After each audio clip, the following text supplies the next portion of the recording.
Nick Gismondi with the founder and tournament director of the Elite Invitational, Mason Carmel. And Mason, this is my first experience with this event. It's your sixth time doing it, but right from the top, it lives up to the name Elite. And it's for a reason. You really, truly put on an event that has a major league PGA professional feel.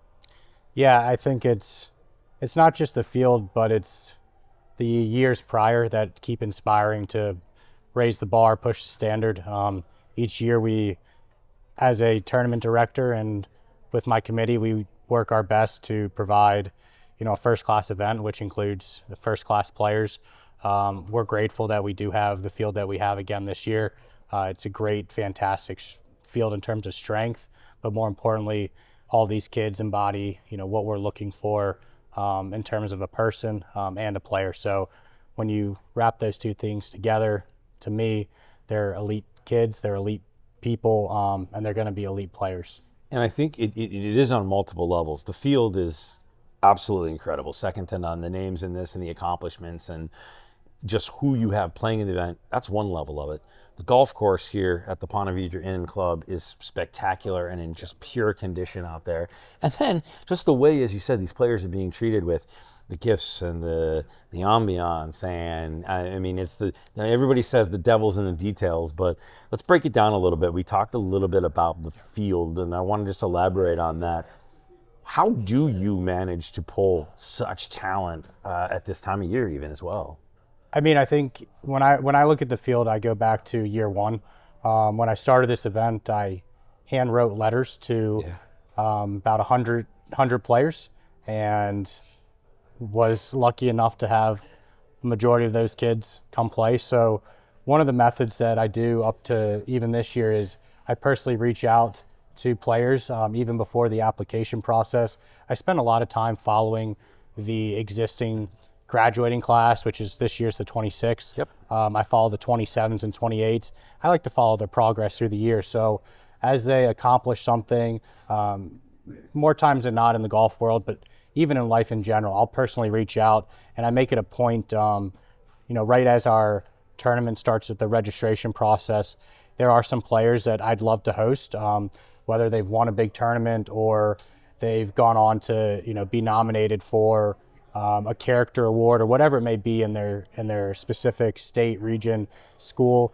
And so, yeah, I think it's putting the big group aside and just being, one-dimensional, reaching out to these players. And then, as the application process goes, this year we had close to 600 total applicants. Incredible. For 96 spots. Incredible. Which in my perfect world, I'd host all 600 of them.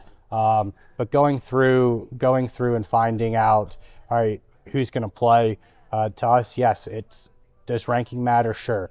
Does your scoring average matter? Sure. But I look at other things that, like I said, embody an all-around player, and that's what, our focus is. And I think the way that I set up this golf course and challenge these players to really be tested, that they're going to, how they're going to see at the NCAA National Championship, which all these kids are going to end up playing in the NCAA. Mm-hmm. And they all have goals of playing onwards. So PGA, LPGA major championships, mm-hmm. US amateurs, you're going to see this type of course set up when you get to those events for that level. And that was my next question as we talk about the levels of the elite. This golf course here at the Ponte Vedra Inn, they've done a wonderful job. It's obviously in great shape, but the setup, it's a tricky test of golf out there. Yeah, it's the layout's fantastic. And what I did, Nick, is after we surveyed the course a month ago, I actually went and made a decision to flip the 9 holes.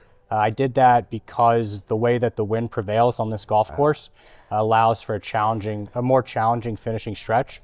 So by flipping the 9s, the players on a traditional wind coming down the wire to leave their legacy, is like I like to say, that finishing stretch is going to play into the wind.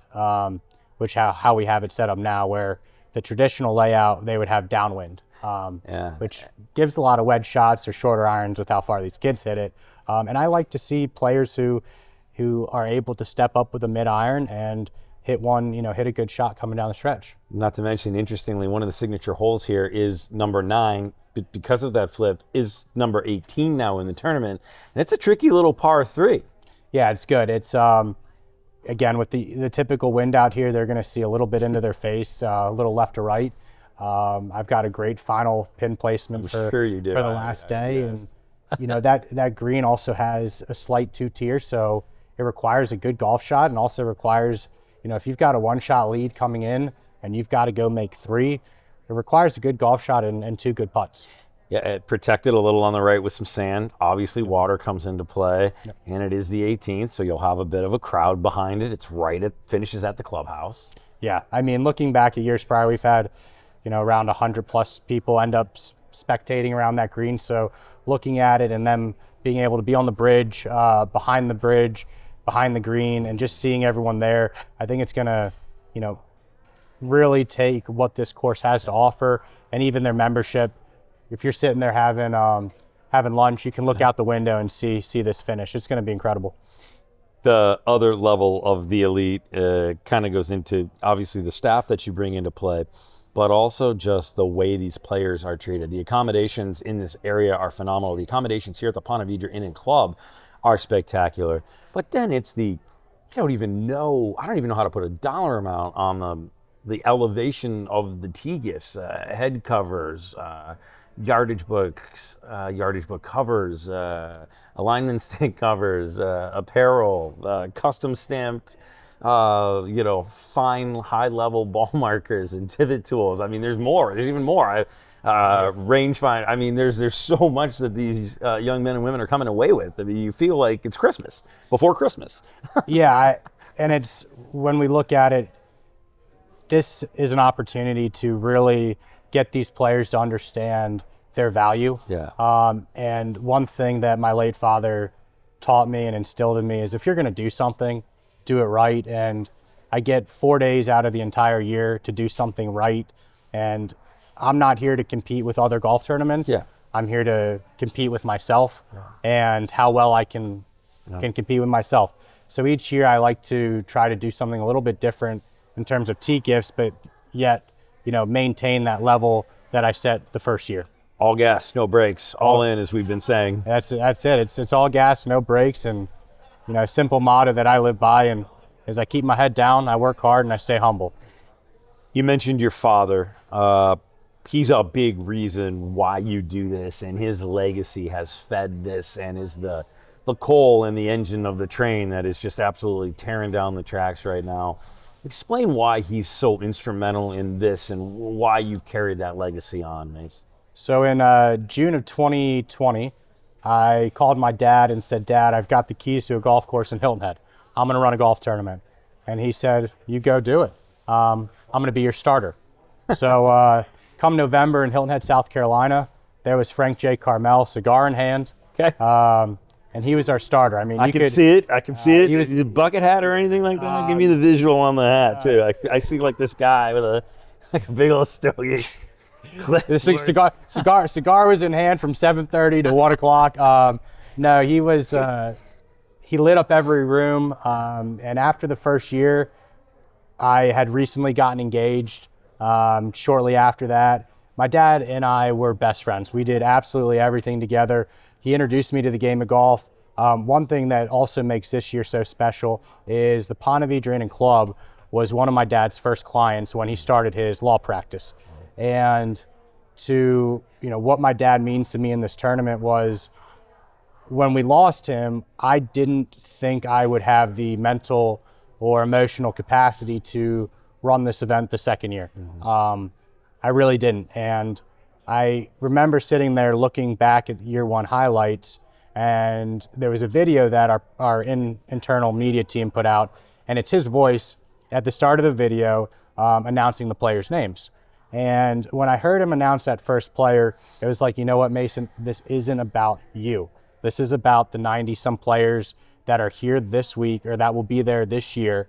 And at the end of the day, I don't want the credit. I want the credit to go to the players, then next their families, because they're supporting them and being here, and then to the course, the resort here, their staff, And to me, I'm at the bottom of the totem pole. But what fuels me the most are these players, the relationship with my dad, knowing that it didn't matter where you came from. He always said, it doesn't matter where you come from, how far you hit it, how straight you hit it. If you can't putt, you're not going to score. And it's the same kind of mindset here, right? At the end of the day, you've got to learn to score, and that's my way of saying, let's check off these boxes one by one. So I don't put pressure on myself to try to do everything all at once. I get down here really early to be able to spread it out. So when the time comes under pressure, I can deliver and do the best of my ability. I'm not perfect, and that's one thing that I've realized too along this journey. But each year it is emotional because he was such a big part of my life, and now that I'm a father myself, I've started to understand a lot of the important things he said, and looking at it. And after year one of the biggest things he said to me was, you're changing these kids' lives. And I'll never forget when we were in Hilton Head, when a kid got offered a full scholarship to play at Elon University, and this was in 2020. And I remember him coming up to me and just the pure joy on his face. His father was in tears, and those are the memories that have continued to push me. Obviously, as the years have progressed with college, kids are committing earlier and whatnot. You see more commits in the field, but to know that for 4 days, I get the opportunity to put on something for these players, and it's all about them. It's all about the experience. And if they can walk away when this tournament's done, knowing that they either got better, they made a relationship with another player in the field, they've gained a friend for life. And to me, right now I've got 520 kids that my door's always going to be open to. I'm a phone call away. I still stay very close with a lot of them. I've seen that firsthand with people who I know that know you that play in this tournament. That's an incredible extra go the mile that not a lot of people would do. And so this year I get to gain another 96 brothers and sisters and be a role model for them. Like I said, I'm not perfect. Life's ups and downs, just how this game of golf is. You're always chasing to get that 1% better. Even Scotty Scheffler, who's been on a 4-year tear. Good. He's okay. He's okay. He's always looking to get 1% better. So that type of mindset's what really fuels me. And I'm excited to be here at Ponte Vedra and Club. Their staff's been great to work with, and I can't wait to kick this off and see these kids compete firsthand. The VGA, Veterans Golf Association, is a benefactor of this. It's incredible what you do for that, and the charitable donation that comes from this tournament to benefit an incredible organization like that.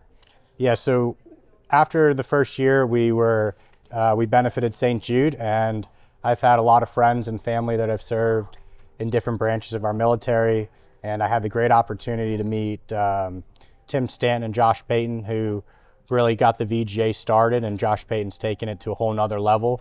And to be able to work with those chapters, this year we're working with the Florida chapter, and to understand and get these players to realize that the game's bigger than themselves. They're playing for something more than just a trophy, to be able to play in honor of someone who's put their life on the line for us, which to me, I can't even comprehend what that would be like.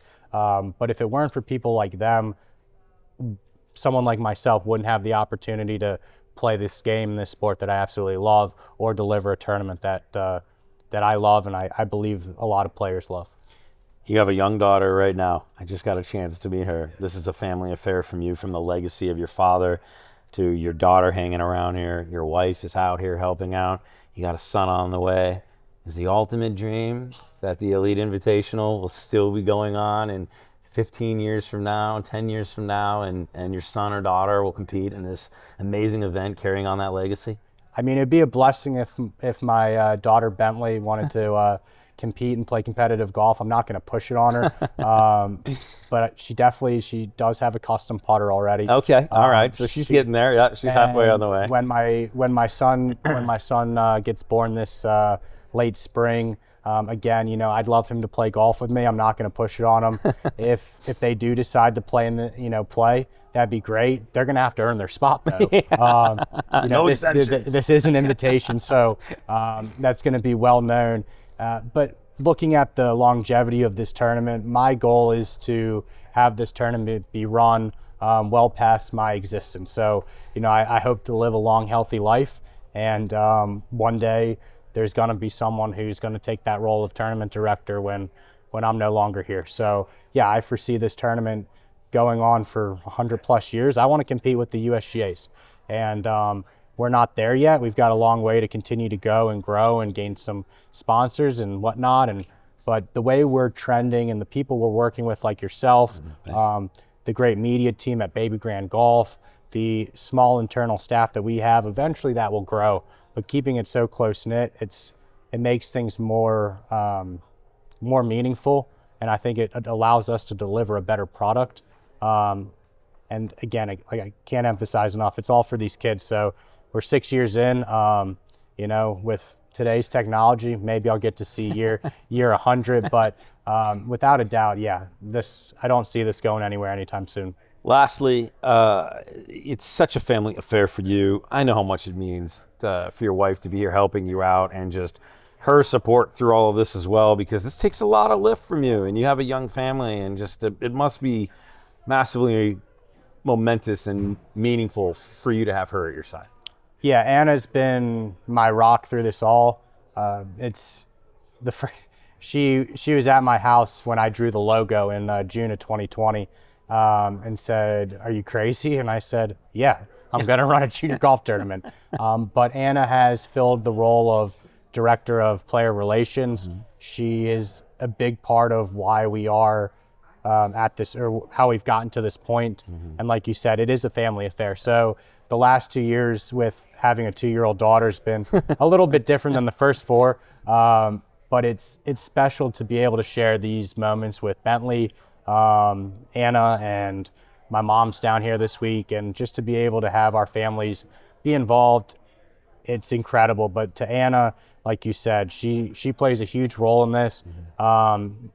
And I can't thank her enough for her patience. Like, I can't tell you how many nights I've been up till 2, 3 in the morning. I've been on those phone calls with you. Yeah, you're on the West Coast.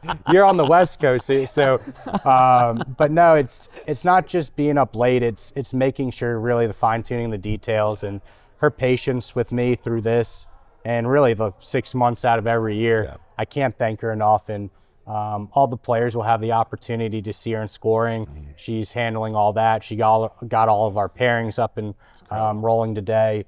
And yeah, she's, my dad was my best friend, and I can say without a doubt Anna is my best friend. And I can't wait to keep tackling, this tournament with her every year and see how it grows. And next year there'll be a little 3-year-old Bentley and a kid in a stroller again. So, and we're just going to laugh, smile, and find ways to get it done. Mace, thank you so much. Congratulations on your Absolutely. 6 and on an absolutely incredible event and tournament. Yeah, we Good look luck. forward to it. All right. Thank you.